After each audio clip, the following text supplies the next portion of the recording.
دا هم د کرکټ له ډګره څو مهم خبرونه. افغانستان له متحده عربي اماراتو او پاکستان سره شل ورځې لوبې کوي.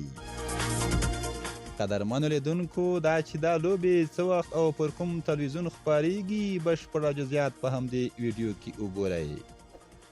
که مو ویډیو خوښه شوه نو لایک او نظر شریک کړئ. افغانستان کرکټ بورډ مشر میرویس اشرف په یوه خپره شوې اعلامیه کې ویلي دي چې افغانستان به له متحده عربي اماراتو او پاکستان سره د 3 شل ورځو لوبو سریز ترسره کړي.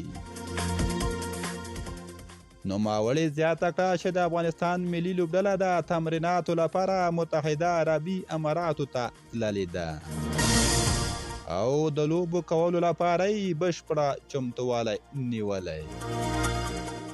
ښاغلی زیاتوي چې د 2023 کال د فبرورۍ میاشتې له 14 تر 19 نیټې به یادې سیالۍ د متحده عربي اماراتو په نړیوال سرجا سټوډیوم کې ترسره کړي چې یادې سیالۍ به د ملي سپورټ تلویزیون د افغانستان پر وخت پر 9:30 بجې خپریږي.